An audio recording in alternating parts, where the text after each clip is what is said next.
안녕하세요. 하남진로센터장 송재남입니다. 코로나로 인해 올해도 대입 설명회를 비대면 온라인 유튜브 방송으로 진행하게 되었습니다. 이 설명회를 위해 협력해 주신 하남시청, 강주하남교육청, 그리고 하남시 학부모연합회에 감사를 드립니다. 특별히 22년도 대입은 수능체제, 정시 수능 반영 비율, 선택 과목과 자소서 개선 등 많은 변화가 있습니다. 이러한 부분을 감안해서 전반적인 대입에 대해 오늘 설명을 잘해 주실 강사님은 현직 교사로 수년간 진학을 담당하면서 입시 정보를 연구해 오신 대교협 대표 진학 강사 조만기 선생님이십니다. 혹 설명 진행 중 질의사항이 있으시면 댓글을 달아주시면 마무리 시간에 메모를 해서 답변을 드리겠습니다. 그럼 조만기 선생님으로부터 학생들이 원하는 진로를 위한 대학과 학과를 준비를 어떻게 해야 할지 도움을 받는 시간을 갖도록 하겠습니다. 네, 안녕하십니까. 오늘 2022학년도 수시 지원 전략 강의를 맡은 남양주시 판국구에서 이제 수학 가르치고 있고 3학년 부장으로 재직 중입니다. 조만기라고 합니다. 반갑습니다. 예, 좀 기다리셨을 때 바로 강의 시작하도록 하겠습니다.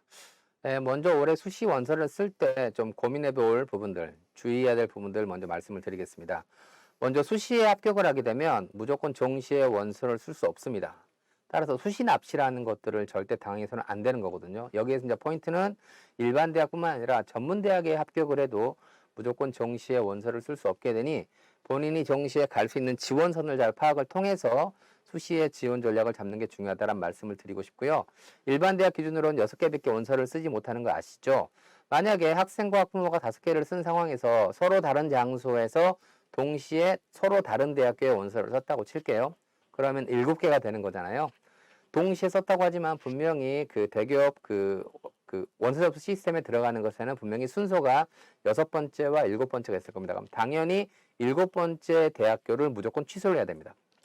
만약에 내가 원서를 여러 개 써놓고 그 앞에서 원서를 쓴 뭐 3번째나 4번째 거를 빼면 되겠지. 절대 빼지 않고 무조건 순서상 1번부터 6번까지 그게 세팅이 되고 그 이후에 접수한 것들은 무조건 취소를 해야 한다라는 부분 말씀을 드리고 싶고요. 그 6회 지원 제한에는 산업대, 대한민국 산업대는 2개 있습니다. 청운대학교와 호원대가 있는데요.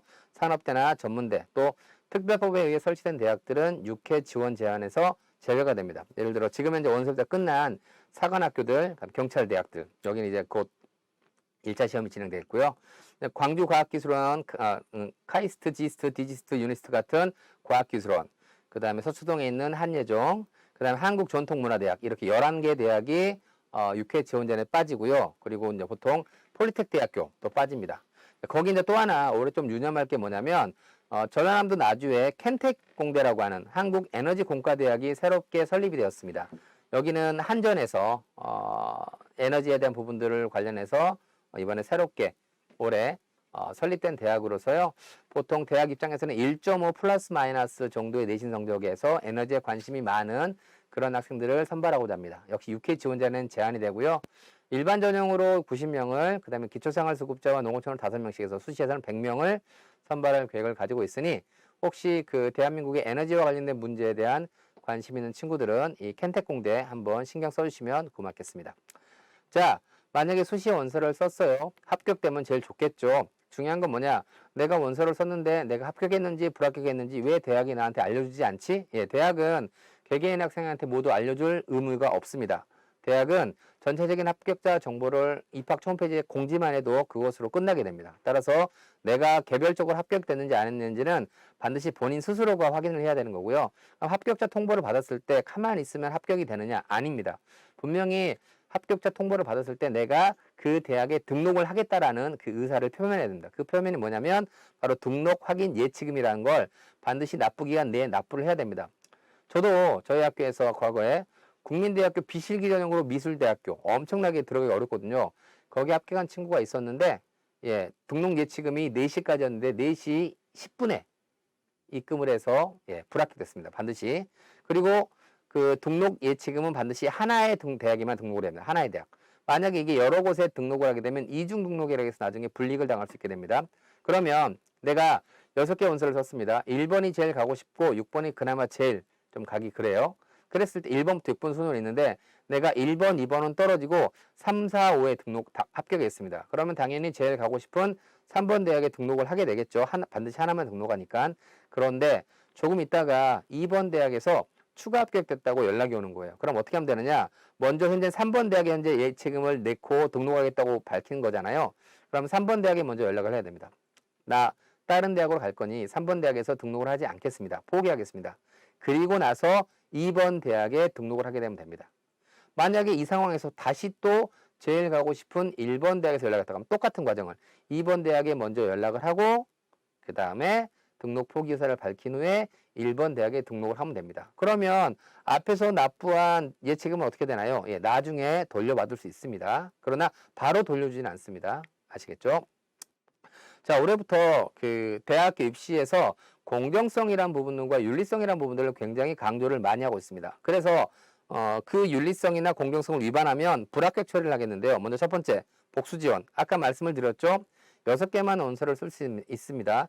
그 이후에 원서를 쓴 건 취소를 해야 되는데 계속 버틴다. 예, 그러면 불합격될 수 있습니다. 당연히 수능 최저 기준 충족 못하면 최저 기준 전형에서 무조건 불합격이 되겠죠. 또 면접이나 실기가 있는 전형에서 면접이나 실기를 응시하지 않으면 불합격이 되겠죠. 그러나 일부 지방 사립대학 같은 경우는 면접이나 실기에 응시하지 않았음에도 불구하고 합격을 줘버리는 것도 있습니다. 요새 지방 사립대가 굉장히 힘들거든요. 이유인즉슨 면접 점수를 빵점, 실기 점수를 빵점 해도 합격자 범위에 들었다라고만 할 말이 없는 거거든요.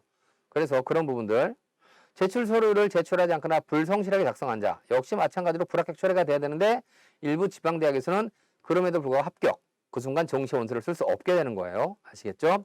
그리고 이제 올해 자기소개서 특히 서류를 위조하거나 변조하거나 대리로 작성하다 걸리면 무조건 불합격이 됩니다.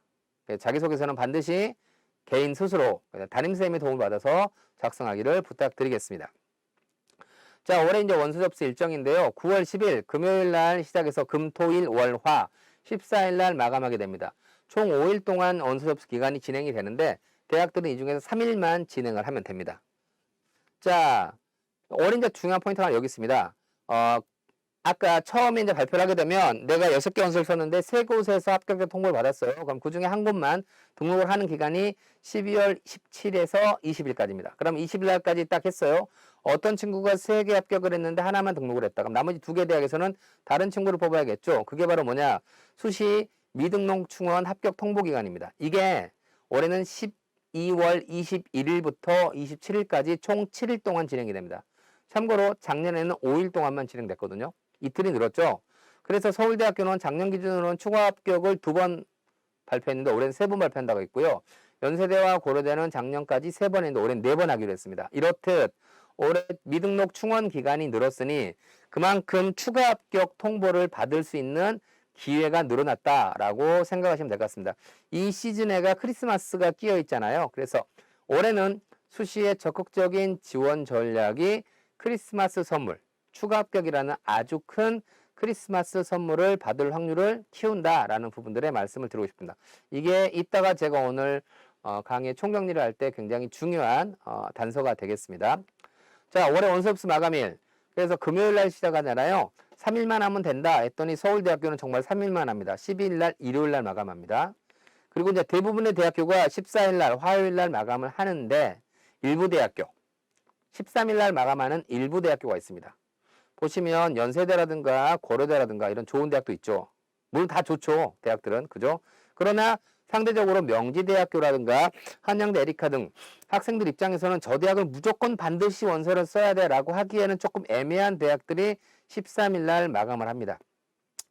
이날 마감한지도 모르는 아이들도 있을 거예요. 이런 부분들 좀 잘 보셔야 되고요.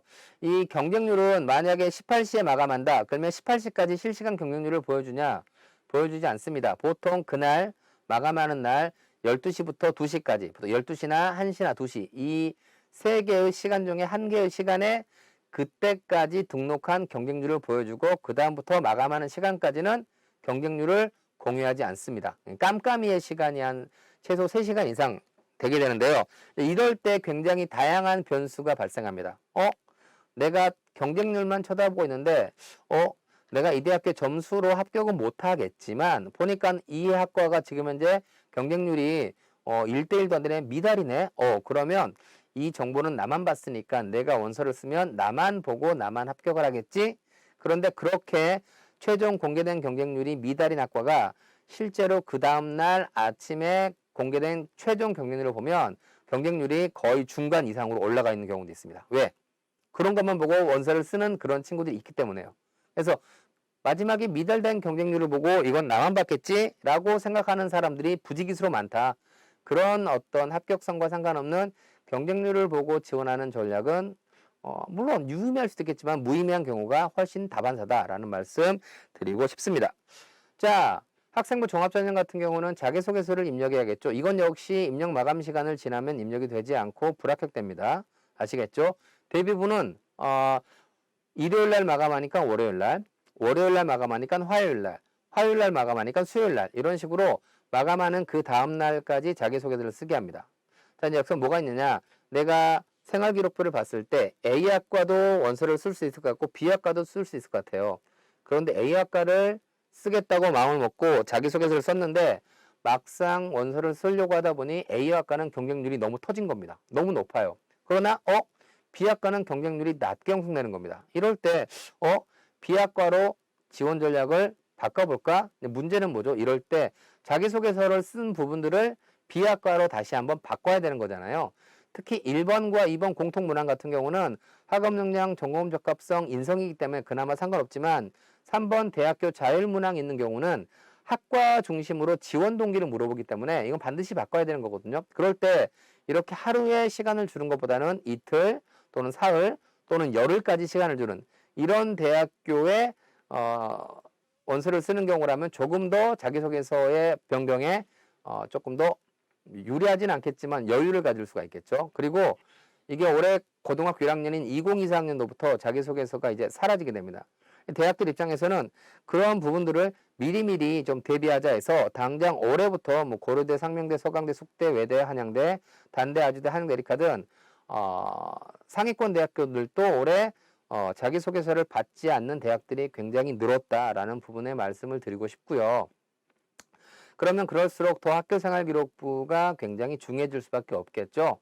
방학 기간에도 학교생활기록부는 8월 31일까지 입력 마감 시간입니다. 그러니까 그 전까지는 어떻게든 활동을 통해서 최대한 학교생활기록부의 기록을 충실하게 할 수 있도록, 그러니까 풍성하게 할 수 있는 그런 대비를 하는 게 필요하다라는 말씀 드리고 싶습니다. 자, 올해는 지역균형 선발 전형이라고 해서 보통 학교장 추천 전형, 뭐 고교장 추천 이런 전형의 이름이 있는데 그 학교당 원서를 쓸 수 있는 개수가 제한되는 학교장 추천 전형을 학생부 교과 전형으로 실시하는 대학교가 굉장히 많이 늘었죠. 그런 대학교들이 우리 대학교에서는 우리 고등학교에서 어떤 친구가 당신의 대학교에 그 전형에 썼어요? 라고 말하는 겁니다. 여기서 이 전형이 경쟁률이 빵꾸 났네? 내 맘대로 원서를 써야지? 대학에서 받아주지 않습니다. 왜냐하면 우리 고등학교에서는 당신네 대학교의 이 전형으로는 이 학생들이 원서를 썼습니다. 라고 딱 공문이나 입력 시스템으로 입력했기 때문에 그렇습니다. 그래서 그러한 부분이 있다면 반드시 학교의 허락을 받고 원서를 써야 한다는 부분들을 말씀을 드리고 싶고요. 참고로 연세대학교와 고려대학교는 원서 접수가 시작되기 전에 먼저 쓸 친구들을 받습니다. 이런 대학들은 그러니까 미리 학교의 허락을 받아야겠죠. 다시 한번 말씀을 드립니다. 반드시 학교의 허락을 받고 원서를 써야 한다라는 말씀을 드리고 싶습니다. 전문대학도 있습니다.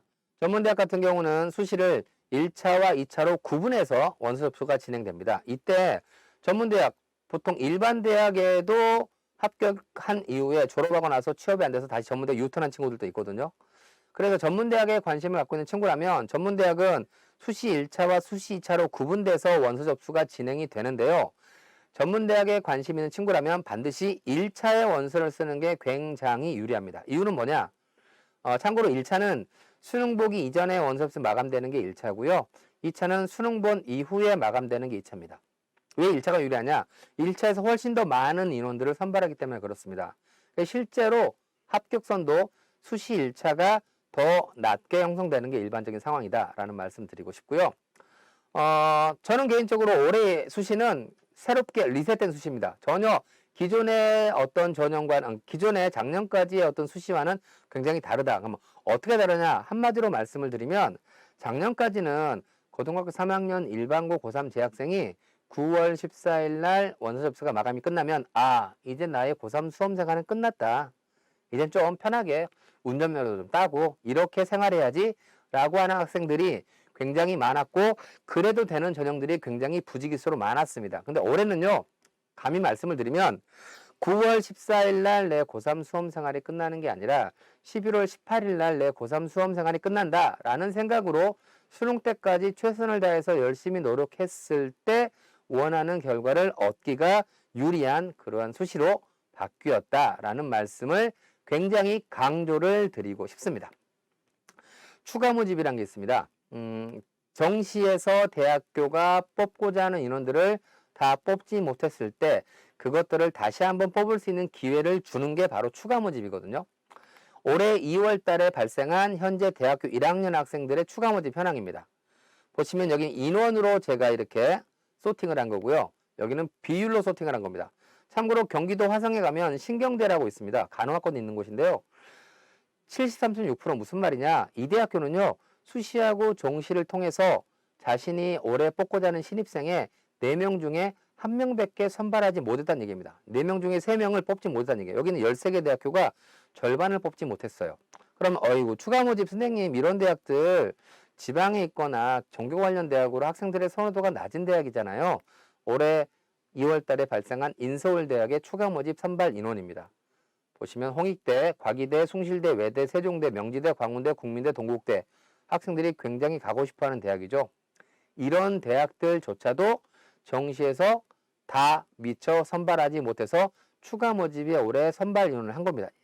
가장 큰 원인은 뭐냐? 바로 학생 수 감소입니다.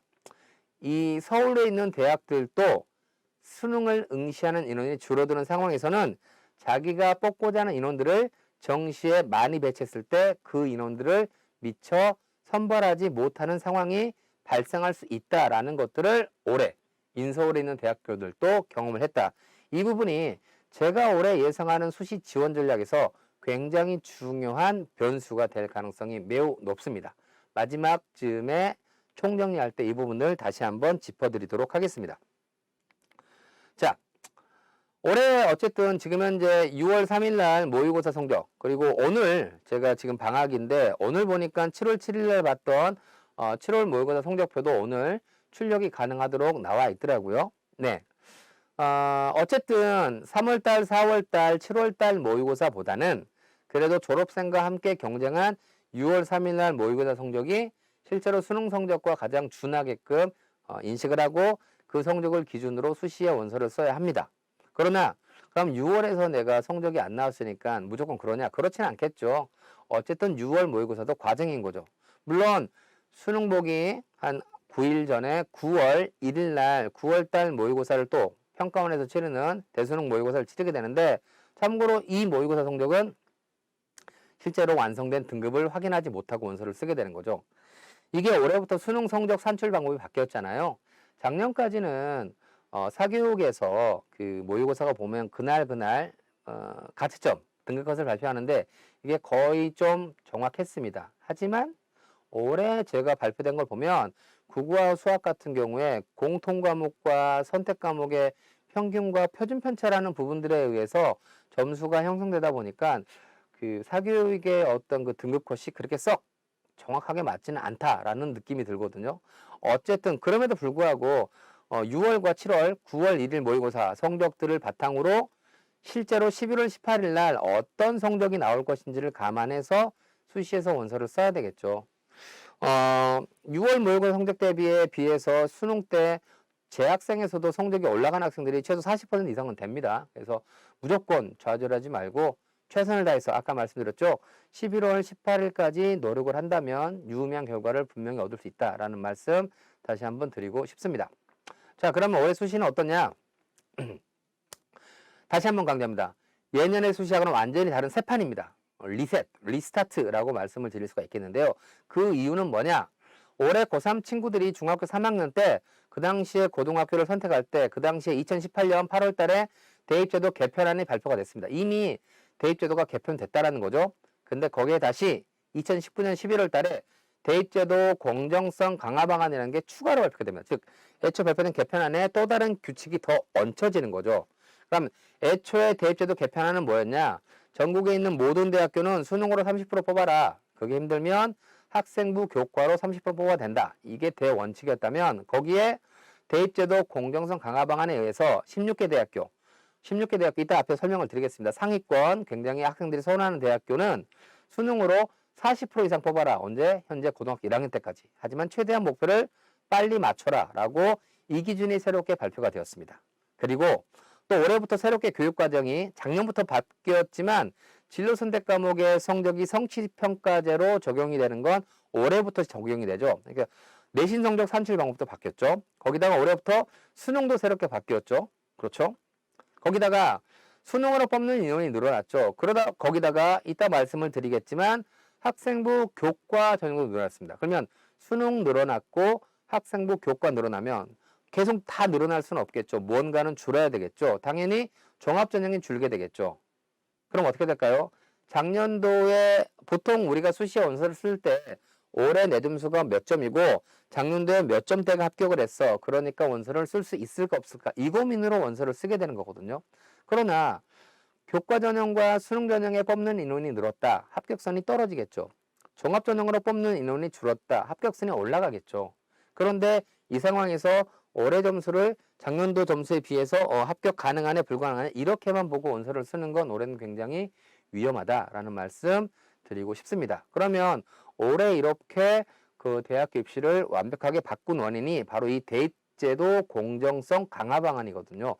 어떤 내용인지 먼저 말씀을 드리겠습니다. 첫 번째, 올해부터 교사의 추천서가 종합전형에서 사라졌습니다. 그리고 자기소개서하고 학교생활기록부의 기록이 학교생활기록부 글자 수가 정말로 많이 줄었고요. 자기소개서 역시 마찬가지로 작년보다 공통문항이 3개 문항에서 2개 문항으로 축소가 되었습니다. 특히 학교생활기록부에서는 교과의 활동이라 해서 자율동아리, 또 코로나 때문에 의한 개인봉사, 그 다음에 수상경력, 뭐 이런 여러 가지, 그 다음에 진로희망이 보이지 않는 부분들. 이래서 교과외 활동이라고 하는 부분들 자체가 올해 작년도에 비해서 올해 대학들이 학생부 종합전형을 평가할 때 그 부분들을 축소된 학교생활기록부의 기록을 바탕으로 평가하기가 굉장히 어려울 것이다 라는 말씀을 드리고 싶고요. 반면 학교생활기록부의 모든 기록이 다 줄었냐? 그렇진 않습니다. 세부능력 및 특기사항이라고 해서 각 교과 수업을 하시는 선생님들이 써주는 기록이 있거든요. 이 기록이 원래는 적을 만한 활동, 즉 뭐 아무나 적는 게 아니라 그 쟤는 적어줘야겠지라고 하는 그런 친구에게만 적어줘라 라고 원래는 발표가 되었었는데 이 부분들이 교육부가 작년부터 모든 학생에게 세특은 기록해라. 그래서 대학교에게 물어봅니다. 올해부터 종합전 어떻게 평가할까요? 라고 하면 모든 대학교 사정관들이 이구동성으로 뭐라고 얘기하냐?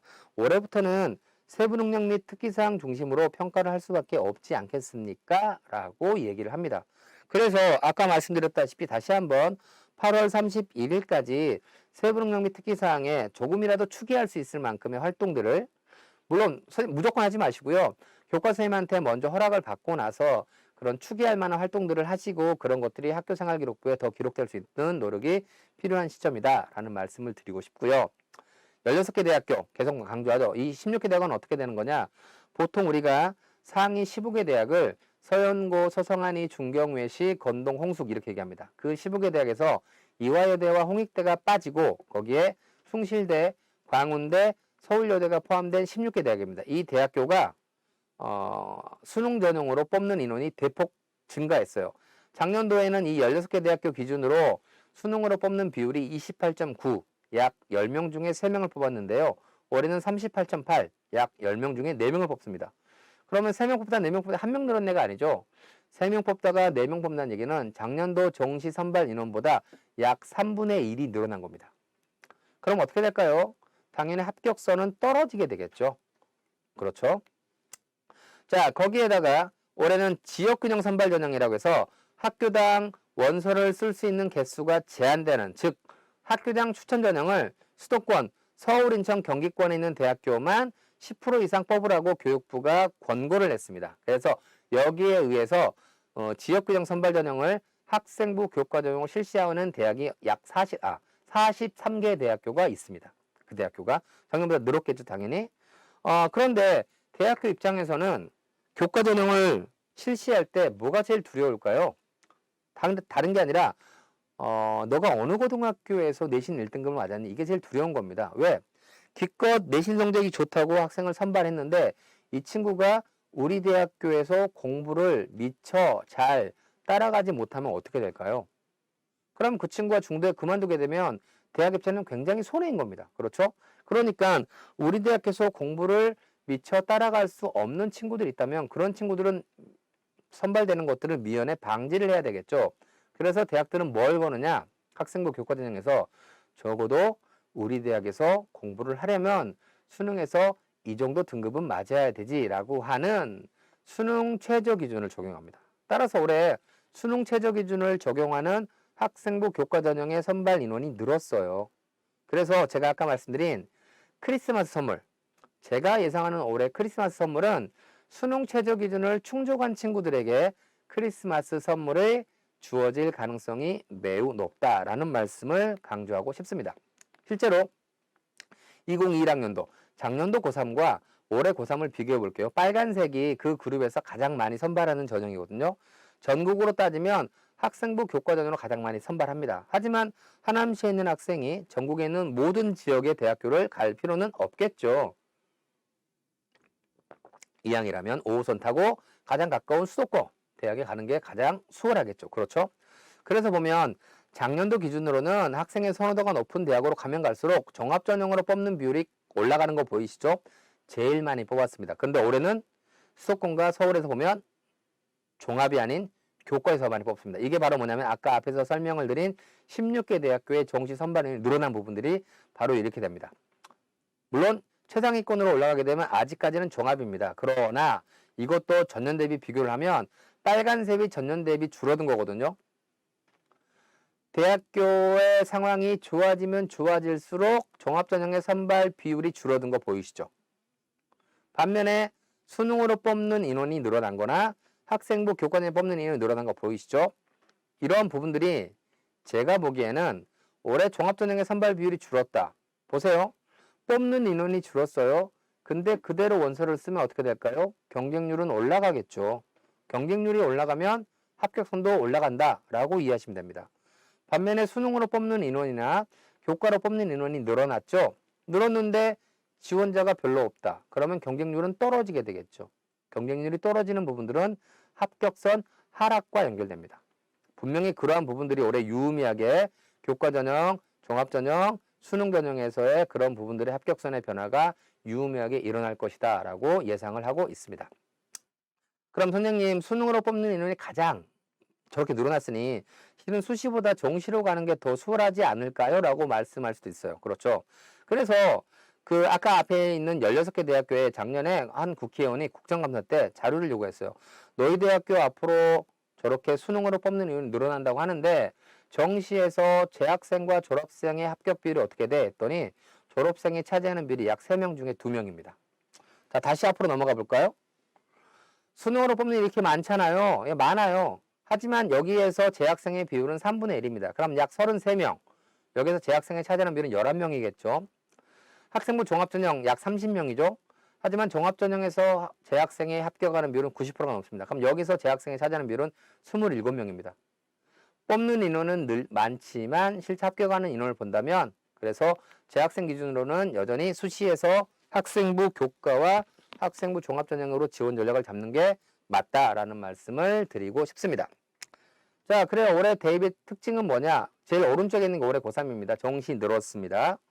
학생부 교과와 종합전형의 비율이 줄기는 줄었지만 그래도 아직까지는 대세다라는 말씀을 드리고 싶고요. 어려운 친구들을 더 많이 뽑게 되는 거고 올해 수능이 바뀌었죠. 자연계학과에서 우리 학과 오려면 반드시 미적분과 기하와 과탐 봐야 돼라고 요구하는 대학교들이 있고요. 제가 개인적으로 예상하는 건 올해는 보통 교차 지원이라 하면 문과 학생이 자연계, 이과 학생이 인문계 이렇게 과를 계열을 서로 바꿔서 지원하는 걸 교차 지원이라고 하는데요. 과거에는 교차 지원은 인문계열 학생이 자연계열 학과로 원서를 쓰는 게 대부분 일어나는 현상이었습니다. 근데 감히 올해는 제가 예상하기로는 자연계열 학생들 중에서 일부 학생이 인문계열 학과에 원서를 쓸 수도 있겠다라는 예상을 조심스럽게 드리고 싶습니다. 자, 그 이유는 이따가 차근차근 다시 한번 설명을 드리도록 하겠습니다. 자, 그러면 올해 이제 대학들이 어떻게 실제로 각 전형별로 선발하고 있는지를 정원 내 전형, 즉 기초생활수급자 뭐 이런 것들 제외하고 정원 내 전형을 기준으로 말씀을 드리겠습니다. 표가 보이시죠? 표에서 색깔은요, 검은 색깔은 수능 최저 기준을 적용하지 않는 전형입니다. 빨간 색깔은 수능 최저 기준을 요구하는 전형이고요. 파란 색깔은 일부 대학은 요구하고 일부 대학은 요구하지 않는 이런 부분이 되겠습니다. 또 두 번째, 종합전형은요. 원래 검은 색깔입니다. 원래. 왜? 종합전형은 서류평가와 면접을 통해서 꼼꼼히 들여다보면서 이 친구가 충분히 우리 대학에서 공부를 할 수 있겠구나를 확인할 수 있기 때문에 그런 거죠. 반면에 교과전형은요. 원래 빨간색이어야 됩니다. 왜? 너가 어느 고등학교에서 내신을 그렇게 맞았는지가 궁금하기 때문에 그런 거죠. 그러나 최상위권, 보통 7개 대학의 포스텍을 포함했는데요. 이 대학교는 일단 볼까요? 전년도 대비.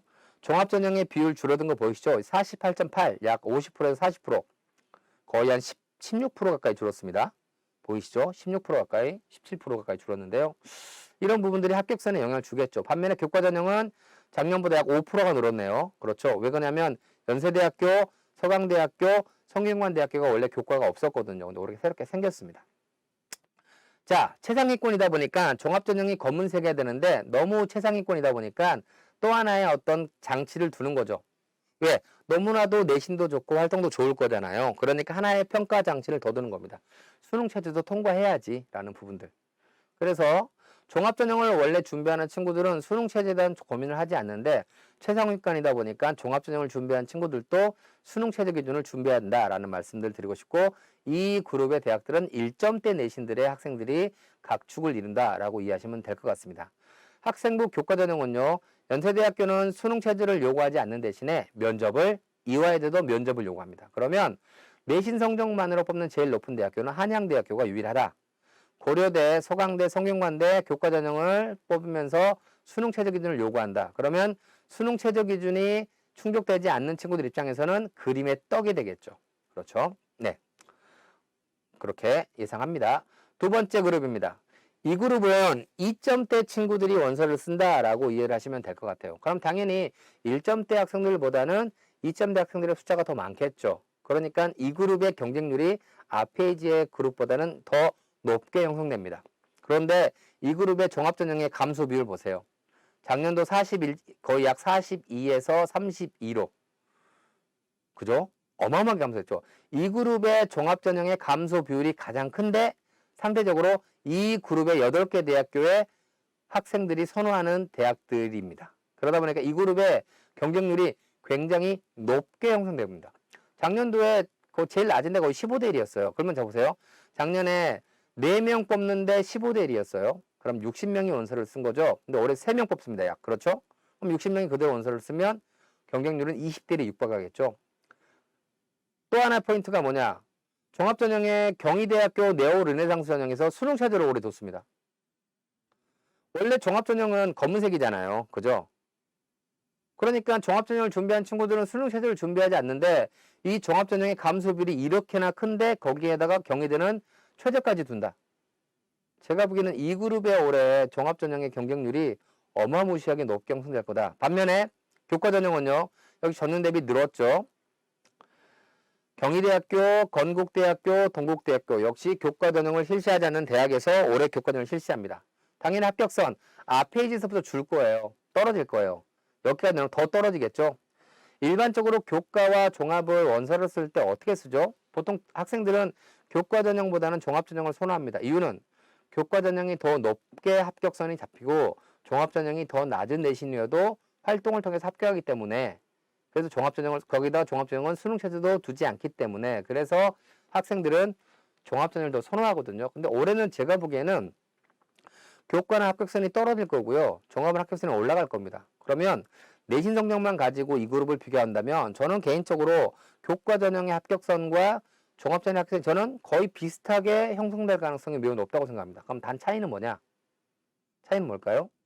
수능 체제를 준비할 수 있느냐 없느냐 이 싸움인 거죠. 또 이 그룹의 특징이 뭐냐면 논술 전형의 선발 비율이 가장 높은 그룹입니다. 거기다가 수능으로 늘어난 비율 보이시죠? 저는 개인적으로 이 그룹이 학생들이 가장 선호하는 그룹은 맞지만 일반고 재학생 입장에서는 가장 가기 올해 수시에서 합격하기 특히 수능 체제를 준비하지 않는 친구들 입장에서는 올해 합격하기 가장 어려운 그룹이 저는 이 대학이다라고 개인적으로 예상을 하고 있습니다. 그 다음 자 여기서부터는 이제 지방에서 많이 올라오긴 올라오지만 그렇게 썩 왜 그러냐면 지방 거점 국립대학교하고 이 대학을 합격해서 어디를 등록할 것이냐라고 했을 때 지방 거점 국립대에 대부분 등록을 하게 되는 거거든요. 그러니까 여기 보시면 종합은 검은색 보이시죠? 교과는 빨간색. 이게 일반적인 특징입니다. 종합전형 여기도 한 5% 정도 줄었어요. 교과는 거의 비슷하게 유지하고 있고요. 그러면 앞 페이지에 있는 두 페이지에서 교과의 합격선이 떨어진 것들이 여기까지 영향을 줄 것 같고요. 반면에 앞 페이지에서 종합전형 합격선이 올라가는 부분들이 저는 이 페이지도 끌어올라갈 거다. 거기다 선발 비율도 줄었으니까요. 이 페이지도 수능 전형의 선발 비율이 늘어난 거 보이시죠? 예. 전반적으로 수능으로 뽑는 인원이 늘어나다 보니 이런 현상들이 발생했습니다. 그 다음입니다. 교과 빨간색, 파란색, 종합, 검정색 보이시죠? 예, 이게 일반적인 특징. 여기도 약간 종합 전형의 선발 비율이 줄었고 교과도 여긴 줄었네요. 근데 여기는 교과가 줄었지만 여긴 준 게 아니고요. 가천대학교나 이런 대학교에서 적성고사 전형을 실시했는데 그게 없어지다 보니까 그 큰 틀에서 그 비율이 준 거지 일반적인 다른 대학들의 교과 전형이 줄었다라고 볼 수는 없습니다. 여기서 또 하나의 특징이 뭐냐? 대학의 선호도가 내려갈수록 종합전형의 선발 비율은 줄어들게 되고요. 교과의 선발 비율은 늘어나게 됩니다. 상대 아까 제일 앞 페이지에서는 거의 2000대 7000이었는데 지금 보이시죠? 차이가 별로 없어지는 것들. 이 그룹도 논술을 실시합니다. 그렇죠. 여기도 수능이 늘었어요. 전반적인 합격선의 변화가 예상되죠. 그 다음에 이제 경기도에 있는 중위권 대학입니다. 여기는 이제 종합보다는 교과를 더 많이 뽑죠.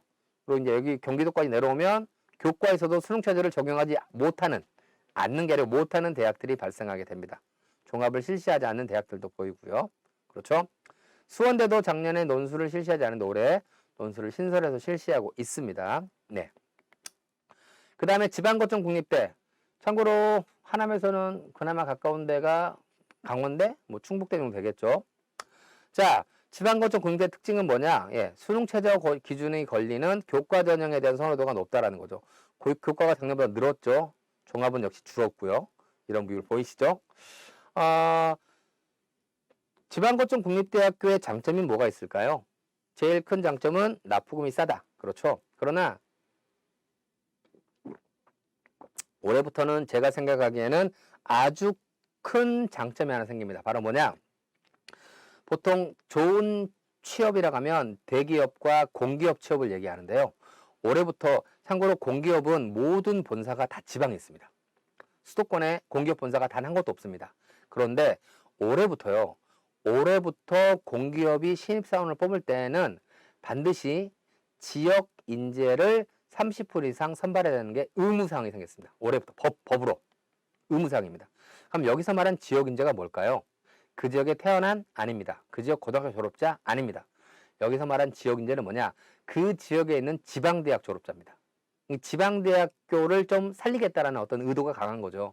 자, 저는 남양주에 있습니다. 학교가. 저희 학교에서는 강원대학교를 전철로 다닐 수가 있습니다. 1시간 안에 가거든요. 저희 학교에서는 강원대학교를 굉장히 선호하는데요. 그러면 강원도에는 어떠한 공기업이 있나 살펴봤더니 석탄공사 있고요. 건강보험관리공단 있고요. 한국관광공사 있습니다. 그렇다면 이왕이라면 강원도에 있는 이 건강보험관리공단이나 한국관광공사에 합격하기 위해서는 관광관련학과, 보건관련학과 또는 경영관련학과에 간다면 이런 데 취업하기가 더 유리해지겠죠. 선생님, 저는 식품 쪽에 관심이 많아요. 그럼 식품 쪽에 관심은 전북 쪽에 있거든요. 그럼 전북대를 가야 되겠죠. 대표적인 게 일반적으로 전기공학과하고 기계공학과나 전자공학과 어디가 합격선이 높을까요? 예, 전자나 기계가 합격선이 훨씬 높습니다. 그러나 전남대학교 가면요. 전혀 다릅니다. 전기공학과의 합격선이 다른 학과에 비해서 1.0 내신 1등급 정도 높습니다. 이유가 뭘까요? 한전, 전남 나주에 있거든요. 이런 부분들. 그래서 거점 국립대, 아무래도 물론 거점 국립대가 무조건 합격은 아니겠죠. 그 지역에 있는 공기업에 합격하기 위해서는 그 지역 대학을 가는 것도 유의미한 취업 전략이 될 수 있다라는 말씀 강조를 드리고 싶고요. 교대. 예, 교대는 그냥 종합입니다. 교과로 좀 뽑긴 하지만 전 개인적으로 교대는 올해 경쟁률도 좀 떨어질 것 같고 합격성도 조금 하락하지 않을까 조심스럽게 예상을 합니다. 이유는 뭐냐? 초등교사를 안 뽑아요. 예, 광주교육청에서 10년 전에 초등교사 300명 임용했거든요. 작년에는 10명 미만 임용했습니다. 참고로 광주교대 입학자가 300명이 넘어요. 이유는 뭐냐면 아이들이 태어나고 있지 않기 때문에 초등교사를 선발하지 않는 거죠. 그런데 교대에서 초등학생을 가르치기 위해서 4년 동안 배우는데 그 가르치기 위해서 막 무용도 배우고 수영도 배우고 피아노도 배우는데 그러한 부분들을 가지고 다른 데 취업하기가 어렵다는 얘기죠. 전 그래서 초등교육과는 올해 경쟁률이 떨어지고 합격성도 떨어지지 않을까? 보통 작년까지는 1등급 중후반대라면 올해는 2등급 초반대 합격자도 나올 거라고 조심스럽게 예상을 하고 있습니다. 정시는 이미 무너졌어요. 작년에 대구교대에 보통 정시에서 초등교육과 합격선이 평균 100분이 90대 초반이거든요. 91, 90은 나와야 돼요. 그런데 작년에 대구교대에 평균 100분이 78이 합격했습니다. 평백 78은 가천대학도 못 갑니다. 근데 그게 교대에 합격했어요. 어쨌든 교대는 이렇다. 이렇듯 대학들은 자신의 비슷한 그룹핑의 대학들의 종합과 교과의 선발 비율, 수능 최저 기준 적용 여부 이런 여러 가지들을 비슷하게 유지합니다. 따라서 희망하는 대학교 또는 성적대에 맞춰서 원서를 쓸 때 그 대학교가 어떤 전형이 가장 주가 되는 전형인지를 좀 파악하고 그에 대한 대비를 하는 게 필요하다라는 말씀 드리고 싶습니다. 자, 이제 올해 원서를 쓰는 데 있어서 조금 조심해야 되는, 어찌 보면 오늘 강의의 가장 중심적인 내용이다라고 말씀을 드릴 수가 있겠는데요. 올해 입시에서 어떤 부분들이 바뀌었고 어떤 것들을 고민해야 하고 신경 써야 되는지 이 부분들의 설명을 드리도록 하겠습니다. 먼저 첫 번째, 2015 교육과정. 물론 2015 교육과정은 작년 고3, 올해 대학 1학년부터 적용이 됐습니다. 문이과 통합이라는 게 일어났고요. 거기에 또 하나, 진로 선택 과목. 학생들 아시죠? 이 진로 선택 과목이 A, B, C로 성적이 산출되는 게 올해부터입니다. 올해부터. 당연히 학생부 교과전형에도 영향을 줄 거고 학생부 종합전형에서도 진로 선택 과목이 영향을 주겠죠. 그 부분들을 감안하셔야 되고요. 두 번째, 학생 수가 감소된다. 올해 고3 친구들은 작년 고3보다 약 17,000명 정도 늘었습니다. 그러나 제가 보기에는 과거에 졸업생들이 계속 줄었기 때문에 올해도 저는 수능 응시론이 줄 거라고 예상을 하고 있거든요. 이러면 제가 보기에는 수능 최저 충족률이 떨어질 겁니다. 전반적으로. 세 번째, 아까 정시 선발 인원 늘어난 거 보셨죠?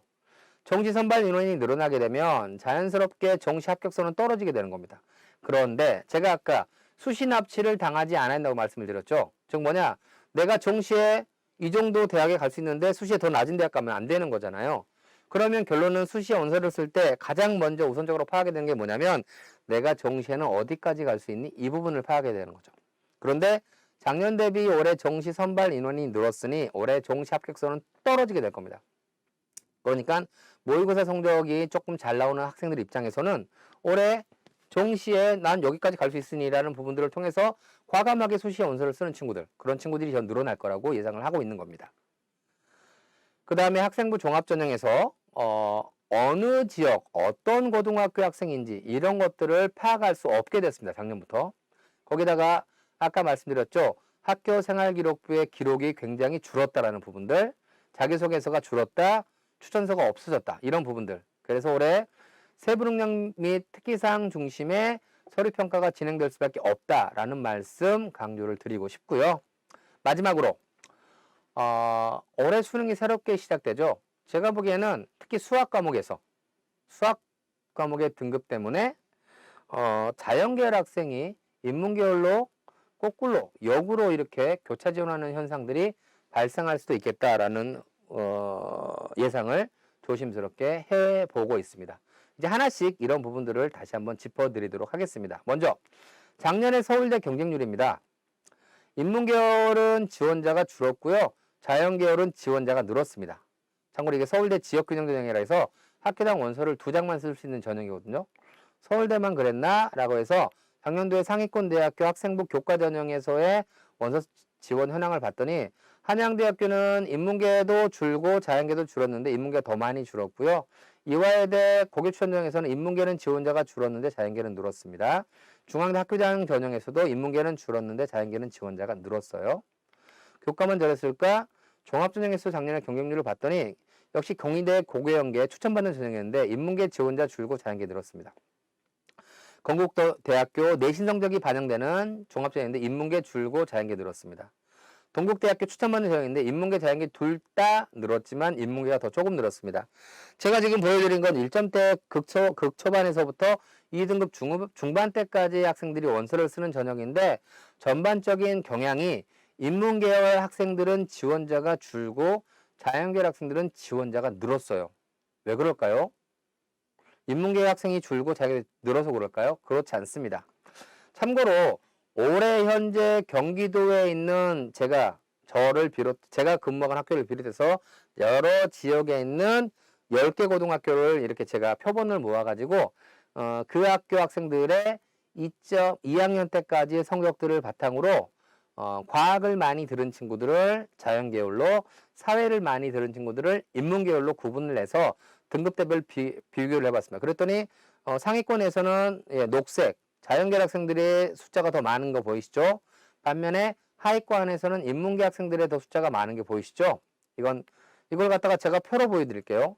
전반적으로 약 3,000명의 학생들을, 3,100명의 학생들을 가지고 조사를 했는데 인문계열 학생들이 더 많습니다. 자연계열보다. 그런데 보세요. 이 자연계열 학생들의 숫자가 더 많죠? 비율도 더 높고요. 그렇죠. 전체적인 학생은 인문계열 학생들이 더 많은데 내신 성적 좋은 애들은 자연계열이 더 많죠. 이유가 뭘까요? 이게 바로 2015 교육과정의 문이과 통합으로 인해서 수학교과에서 자연계열 학생들이 좋은 등급을 많이 받게 되고 상대적으로 인문계열 학생들이 좋은 등급을 못 맞는 상황들이 이런 결과를 가져오게 되는 겁니다. 자, 이것만 보면 어떻게 생각하시죠? 문과 학생들이 불리하겠네. 그죠? 이과 학생들이 유리하겠네. 이렇게 생각하시겠죠. 자, 문과 학생이 불리하고 이과 학생이 유리하다. 이 말을 하려면 얘네가 둘이 같이 싸워야 됩니다. 5명하고 11명이 같이 싸우면 당연히 불리하고 유리하겠죠. 그러나 같이 싸울까요? 안 싸우지 않겠습니까? 이 친구들은 인문계열학과 원서를 쓰고요. 이 친구들은 자연계열학과 원서를 씁니다. 그렇죠? 그러면 달라지게 되겠죠. 왜? 문과 학생이 더 많은데, 그렇죠? 그런데 상위권 아이들은 문과 학생들 적단 말이죠. 그런데 상위권 대학교에서는 인문계열과 자연계열을 똑같이 뽑고 있거든요. 그러면 밑에를 보는 게 아니라 위에 있는 걸 보자고요. 예를 들어 서울대, 연대, 고대 3개 대학교에 1에서 1.3대가 원서를 쓴다 칠게요. 그럼 여기 5명이 가서 경쟁을 하고 여긴 11명이 가서 경쟁을 합니다. 그럼 어디가 경쟁률이 높을까요? 자연계열이 높게 형성되겠죠. 그죠? 같이 안 싸우면. 제가 드리고 싶은 말씀은 뭐냐? 인문계열 학생들이 내신 성적이 떨어지는 이유는 뭐냐? 수학 때문에 그렇습니다. 그런데 그건 전국에 있는 모든 고등학교 동일하게 일어나고 있는 현상이에요. 와, 우리 학교 자연계열은 내신 성적 너무 좋은데? 모든 학교에서 똑같이 일어나고 있습니다. 그 말은 무슨 말이냐? 인문계열 학생들은 제가 보기에는 조금 더 과감하게 원서를 쓸 필요가 있다는 겁니다. 반면에 자연계열 학생들은요, 원서를 좀 더 신중하게 써야 돼요. 왜? 이렇게 인문과 자연이 이렇게 싸우는 게 아니라 이렇게 싸우고 이렇게 싸우기 때문에 그렇습니다. 내신 좋은 친구들이 많다는 얘기는 경쟁률이 올라간다는 얘기가 되겠죠. 그렇죠? 그런 부분들을 좀 조심해야 되지 않겠느냐라는 말씀을 드리고 싶고요. 두 번째로 학생 수가 줄어들게 되면 전반적으로 합격선이 이렇게 하락하게 됩니다. 보이시죠? 그런데 작년에 인문계열 합격자의 기울기가 더 급격하게 기울고 있죠. 이게 바로 뭐냐? 문이과 통합 때문에 그렇습니다. 즉 수학 교과 때문에 인문계열 학생들의 내신 성적이 떨어지는 부분들이 한양대 교과, 아까 말씀드렸죠. 수능 최저 기준을 적용하지 않고 내신으로만 뽑는 제일 높은 대학에서도 합격선이 이렇게 차이가 나는 거죠. 보이시죠? 그런 부분들. 올해 수능은 제가 보기에는 전년 대비 줄 거라고 예상을 하고 있습니다. 네. 그랬을 때 어떤 현상이 일어나느냐? 저는 항상 이 페이지가 제일 입시를 바라볼 때 제일 중요한 페이지라고 생각을 합니다. 자, 보겠습니다. 현재 대학교 3학년, 대학교 2학년, 현재 대학교 1학년입니다. 자, 전체 학생이 대학교 3학년 기준으로 전국에 있는 고3 재학생이 100명이라고 칠게요. 근데 그 100명이 실제로 대학교 2학년 내려가면서 90명으로 줄었고요. 실제로 현재 대학교 1학년 하면서 80명으로 줄었습니다. 참고로 올해 기준으로는 82명 됩니다. 82명 정도. 자, 중요한 건 이겁니다. 전국에 있는 학생이 100명이라고 쳤을 때 그 당시에 11등까지 인서울대학에 갈 수 있다라고 얘기를 드릴게요. 그러면 100명일 때 11등까지 가게 되면 90명일 때 80명일 때는 몇 명까지 가게 될까요? 그러면 100명일 때 11등 가니까 90명일 때는 9.9명, 80일 때는 8.8명 가겠지 라고 하는 부분들은 어쩔 때 이렇게 되냐면 간단합니다. 교육부가 야 학생 수가 100명에서 90명으로 10명 줄었잖아. 대학교 너희들도 모집 정원 10% 줄여. 이렇게 한다면 100명일 때 11등이면 90명일 때 9.9명 가는 게 맞습니다. 그러나 아까 처음에 추가 모집 상황 보셨죠? 지방대학교 못 뽑는 거. 그렇죠. 교육부는 대학교의 구조조정을 인위적으로 하지 않고 있습니다. 그냥 그대로 놔두고 있어요. 그러다 보니까 지방대학들이 뽑지 못해서 이제 망하게 돼 있습니다. 즉 무슨 말이냐? 100명일 때 11등까지 가게 되면 90명일 때도 80명일 때도 11등까지 가게 되는 겁니다. 자연스럽게 합격선이 80명일 때 11등이 내신도 안 좋겠죠? 그러니까 합격선이 떨어지게 되는 겁니다. 이해되시죠? 이게 정시도 마찬가지예요. 근데 정시는 더 심해요. 80명으로 수능이 더 좁게 보는데 11등까지 가는 거 오히려 15등까지 간대요. 그럼 합격선 정시는 더 떨어지게 되겠죠. 그런 부분들. 그러면 저게 되게 긍정적인 부분만 있느냐? 그렇진 않습니다. 수능 최저 기준. 100명이 수능 응시하면 1등급은 4명, 90명이 응시하면 1등급은 3.6명, 80명이면 3.2명. 즉 수능을 응시하는 인원이 줄어들게 되면 1등급, 2등급, 3등급을 맞는 학생 수가 줄어들게 되는 거잖아요. 당연히 수능 최저 통과가 어려워지겠죠. 수능 최저 통과하기 어렵대. 나는 통과했는데 크리스마스 선물을 받을 확률이 어마어마하게 올라가게 되는 겁니다. 제가 계속 강조합니다. 우리 크리스마스 선물, 미등록 추가 합격 아시겠죠? 자, 그러면 수능 최저 충족에 대해서는 영어라는 부분들을 100% 활용해야 되겠죠. 왜? 영어는 학생 수 감소와 상관이 없는 과목이잖아요. 왜? 절대평가니까. 그렇죠? 100점에서 90점 넘으면 1등급, 80점 2등급, 70점 3등급. 올해 1점대 친구들은 영어 1등급 맞아야지 수능 최저 통과하기가 수월합니다.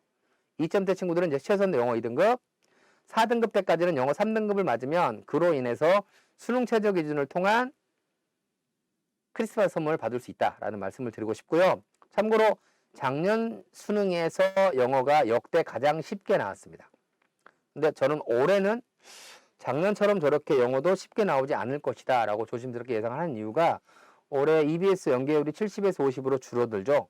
특히 뭐가 있냐면 작년까지는 직접 연계 문항, 무슨 말이냐, EBS 수능 특강과 수능 완성에 나왔던 지문을 그대로 활용하는 문항이 7문제 나왔습니다. 근데 올해는 직접 연계 문항은 단 한 문제도 없어집니다. 즉 올해부터는 모든 지문은 다 새롭게 보는 지문이에요. 그러다 보니까 올해 육모에서 영어 1등급 컷이 5점대 나왔죠. 5%대 나왔죠. 예. 개인적으로도 올해 영어도 좀 힘들지 않겠느냐. 그럼에도 불구하고 그래도 영어가 다른 국어나 수학이나 탐구보다는 1등급, 2등급, 3등급을 받는 비율은 더 크다. 그래서 영어를 활용하는 최저기준 충족 필요하다라는 말씀 드리고 싶습니다. 자, 올해 수능이 바뀌죠. 특히 국어하고 수학에서 독수하고 문학이 공통문학, 수원, 수투가 공통문항입니다. 그리고 국어는 화작과 언어와 매체 중에서 하나를 선택해서 보게 되고 수학은 확통, 미적분, 기하에서 하나를 선택해서 보게 되는 거죠. 이 두 개에서 공통 과목과 선택 과목에 대한 평균과 표준 편차에 의해서 이 국어와 수학의 표준 점수와 백분위와 등급이 형성되기 때문에 어떤 과목을 선택했느냐라는 부분들도 실은 유불리가 발생합니다. 그렇죠? 그 밖에 영어, 한국사, 탐구하고 이 부분은 똑같죠. 물론 제2외국어가 올해 절대평가로 실시가 되다 보니 예상을 하자면 올해는 아랍어가 제일 많이 응시한 과목이 안 되고 중국어가 될 가능성이 높다라고 말씀을 드리고 싶은 거고요. 탐구 과목은 사탐, 과탐 구분하지 않고 17개에서 알아서 2개 보지만 제가 보기에는 인문계 학생들은 사탐 2개 볼 거고요. 자연계열 친구들은 과탐 2개 볼 거예요. 사회하고 과학을 하나씩 보는 친구들도 물론 있긴 있지만 그 수가 그리 썩 많을 것 같지는 않습니다. 올해 제가 보기에는 가장 핵심은 바로 이 국어하고 수학이라고 생각을 하고 있습니다. 우리 대학교 자연계학과라면 수학에서 확률과 통계를 보면 안 돼 라고 요구하는 대학이 60개 대학이 있고요. 탐구는 과탐 봐야 돼 라고 요구하는 대학이 66개 대학이 있습니다. 하지만 제가 보기에는 이것들을 요구하지 않아도 제가 보기에는 자연계 친구가 미적분을 배웠다면 굳이 미적분과 기하를 응시하지 않고 확률과 통계를 선택하는 친구들은 제가 보기에는 그렇게 썩 많을 것 같지 않습니다. 왜? 지금까지 나온 모의고사 성적의 성적표를 보자면 미적분과 기하에서 동일 원점수일 때 더 높은 표준 점수와 백분위와 등급이 나오고 있는 상황이라서 그렇게 되는 겁니다. 자, 그러면 어떻게 되는지를 육모에서는 세부 과목에 대한 어떤 그 점수가 안 나와서 제가 4월 모의고사 성적을 바탕으로 모의고사 수능 성적의 점수가 어떠한 구조로 나오는지를 좀 설명을 드릴게요. 자, 먼저 4월 모의고사 기준으로 본다면 화법과 작문을 약 7명 중에 4명 중에 3명, 약 75%가 받고 언어와 매체를 4명 중에 1명 정도가 받습니다. 응시 비율이고요. 막대 그래프는 여기는 빨간색이 공통과목 독서와 문학에 대한 평균 점수입니다. 화법과 작문 집단의 공통과목의 평균은 42.25, 언어와 매체 공통과목 평균은 47.76. 무슨 말일까요? 언어와 매체를 선택한 친구들이 독서하고 문학에서 더 공부를 잘한다. 즉 공부를 잘한다는 얘기예요. 구공부를 쉽게 얘기해서. 그런데 화법과 작문의 평균 점수는 16.21, 언매의 평균은 12.45입니다. 무슨 말일까요? 언어와 매체가 더 어렵게 나왔다는 얘기죠. 얘네들이 공통 과목을 보면 더 국어를 잘하는데 얘네들이 이 과목에서 평균이 낮다는 얘기는 저 어렵게 나왔다는 얘기잖아요. 자, 여기서 이제 말씀을 드리겠습니다. 올해 수능에서 동일한 원점수일 때 어떠한 조건을 지니면 더 높은 표준 점수를 받느냐? 예, 간단합니다.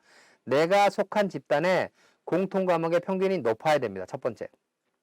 그러면서 두 번째, 내가 선택한 과목이 어렵게 나와서 평균이 낮아야 됩니다. 자, 그러면 언어와 매체는 점수가 높게 나올 두 가지 조건을 모두 만족한 거고 화법과 작문은 거꾸로 점수가 안 좋게 나올 두 가지 조건을 모두 만족한 거죠.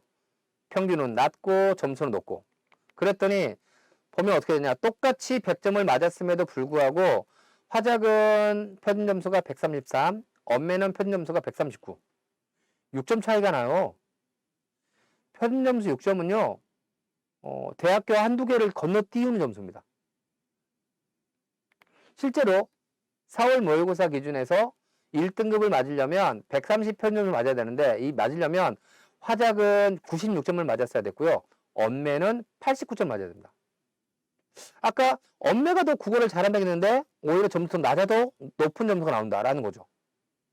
수학은 더 심함. 그래서 실제로 4월 모의고사와 6월 모의고사를 경기도에서의 표본을 바탕으로 했을 때 제일 응시는 화작이 더 많은 비율로 응시하지만 1등급에서는 언매와 2등급도 3등급까지도 언어와 매체를 해서 더 많은 학생들이 차지하고 있죠. 즉 언매 집단이 더 국어를 잘한다는 얘기예요. 6모는 그 편차가 더 심해졌죠. 언매 집단의 1등급 비율이 더 늘어났죠. 2등급도 마찬가지고. 그렇죠. 수학은 공통과목 평균 점수에서 이미 게임이 끝났습니다. 여기서 20점 차이 납니다. 이걸 어떻게 해도 극복할 수가 없습니다. 미적분 집단 제일 공통과목 평균이 높죠. 보세요. 그래서 수학입니다. 미적분 선택한 애들이 자연계열 선택한 애들이고 이 친구들이 분명히 수학을 더 잘할 건데 그런데 1등급을 맞으려면 공부를 더 잘하는 애들은 더 낮은 점수를 맞아도 되고 확률과 통계가 인문계 아이들 수학이 더 힘든 아이들인데 수학을 더 못하는 애들은 오히려 더 높은 점수를 맞아 1등급 맞는다. 이게 현재 수학의 산술구조라는 거죠. 그래서 보세요. 3호에서는 1등급에서 미적분이 차지하는 집단이 77%였는데 6모에서는 91%입니다. 즉 확률과 통계, 인문계 성향의 친구들이 아까 제가 내신 성적에서 인문계 성향의 친구들이 좋은 등급을 맞기 어렵다고 말씀을 드렸죠. 수학에서. 근데 그게 수능에서도 똑같이 그러한 구조가 발생하게 되는 겁니다. 어떻게 될까요? 일단 첫 번째, 수능 최저 기준 충족을 예상한다면 특히 세계 영역 이런 거 요구하는 대학 인문계열 학생들도 과거에는 수학 나형에서 4%가 무조건 1등급이 나왔기 때문에 수학을 활용해서도 수능 최저 기준을 충족했습니다. 그러나 올해는 수학에서 1등급, 2등급 맞기가 어렵겠죠. 즉 인문계 성향의 친구들은 수학 때문에 수능 최저 충족률이 전 떨어질 거라고 예상합니다. 반면에 자연계열은요. 작년 대비 내신 성적에서도 수학 교과 때문에 내신 성적이 펌핑이 됐다면 제가 보기엔 수능에서도 수학의 등급이 예년 대비 훨씬 더 좋게 나올 겁니다. 그 말인즉슨 제가 보기에는 자연계열 학생들이 수능 최저 충족률이 전 더 올라갈 거라고 생각합니다. 통과하는 아이들이 더 많아진다라는 얘기는 충원 합격의 합격선 떨어지는 부분들의 속도가 좀 늦다라는 얘기가 되겠고요. 반면에 인문계열은 수능 최저 충족이 어렵다는 얘기는 충족한 친구들이 적겠죠. 그 말은 충족했을 때 합격선이 떨어지는 그 속도가 훨씬 더 빠를 거란 얘기죠. 제가 보기에는 그래서 수능 최저 충족을 통한 크리스마스 선물은 인문계열에서 더 많이 나올 겁니다. 즉, 너 외학교에서 수능 최저 통과했으니까. 왜 그러냐면 이런 부분들 때문에 그런 거죠. 정시는 어떻게 해요? 정시는 얘네랑 같이 싸울까요? 안 싸울까요? 확통 집단은 인문계열학과 원서 쓰겠죠. 미적분 집단은 자연계열학과 원서 쓰겠죠. 그러니까 제가 보기에는 정시에서도 올해 자연계열 합격선보다는 인문계열학과에서 낮게 형성될 가능성이 높다. 이런 부분들의 말씀을 올해 드리고 싶습니다. 자, 올해 좀 원서 쓸 때 유념해야 될 부분들 짚어드렸고요. 자, 이제부터는 각 전형별 어떤 특징과 지원 전략 이런 부분들에 대한 설명을 좀 드려볼까 합니다. 먼저 작년도에 제가 가지고 있는 그 DB로 각 등급대별로 어떤 전형의 원서를 쓰는지, 아무래도 내신 성적이 좋을 때 종합전형에 대한 지원 비율이 높고 상대적으로 내신 성적이 떨어질 때 교과전형의 비율이 올라가는 거 보이시죠? 이건 뭐도 있냐면 상위권 대학교는 종합으로 많이 뽑고 하위권 대학교는 교과를 많이 뽑으니까 그런 현상도 나타나는 겁니다. 또 여기서 또 하나 특징. 자, 66대 34니까 대부분의 학생들이 원서를 쓸 때 종합으로 4개를 쓰고 교과로 2개 썼다. 그건 아닙니다. 그냥 1점대 친구들을 봤을 때 그 친구들의 지원 성향 자체가 종합과 교과가 이렇게 약 2대1로 나왔다라는 거지, 모든 친구들이 그렇다고 4개는 종합, 2개는 교과 이렇게 쓰진 않았습니다. 어떤 친구는 교과로 6개를 다 쓰기도 하고요. 어떤 친구는 종합으로 6개를 다 쓰기도 했어요. 그러나 전반적인 부분을 보면 4대 2 정도의 지원 전략이 잡혀 있다. 이것들을 인문계열과 자연계열로 구분해도 큰 틀의 계열별 어떤 특징들, 어떤 이런 부분들은 없습니다. 그래서 보시면 될 것 같고요. 그럼 논술부터 살펴보도록 하겠습니다. 논술만 잘 쓰면 됩니다. 선생님 6등급이 연대학교겠대요. 예, 논술입니다. 선생님 8등급이 한양대학교겠대요. 예, 논술입니다. 논술만 잘 쓰면 됩니다. 내신 성적 영역이 극히 적습니다. 수능 최저 기준을 되게 적용하던데요. 예, 최저를 통과해도 경쟁률은 역시 20대 1이 넘어갑니다. 그래서 논술은 논술만 잘 쓰면 된다. 잘 쓰기가 어렵다. 라는 말씀을 드리고 싶은 거고요. 논술은 100%에서 60%까지 있는데요. 그럼 60%는 나머지 학생부거든요. 그러나 여기도 결론은 교과 성적의 영향이 거의 없다 보시면 됩니다. 빨간색이 수능 최저 기준이라겠죠. 참고로 여기 왼쪽 하얀색이 자연계열이고 오른쪽이 인문계열인, 왼쪽이 인문계고 오른쪽이 자연계열인데 주황색이 뭔가요? 우리 대학교 자연계열 오려면 예, 당연히 미적분 기하 과탐바야대가 주황색입니다. 녹색은요, 우리 대학교 자연계열 오려면 수학은 확통받아야 되는데 탐구는 과탐봐야 돼. 결론은 최저를 통과해도 결론은 논술을 잘 써야 합격한다라는 말씀을 드리고 싶고요. 작년도의 논술 전형의 경쟁률입니다. 빨간색이 40대를 넘어가는 거고 초록색이 30대를 넘어가는 건데, 결론은 논술 전형이 뭐냐? 대학의 레벨이 경쟁률을 유지합니다. 높은 대학이 경쟁률이 높게 형성되고 낮은 대학이 낮게 형성된다라고 이해하시면 될 것 같습니다. 논술은 논술 잘 쓰면 된다. 하지만 그게 지극히 어렵다.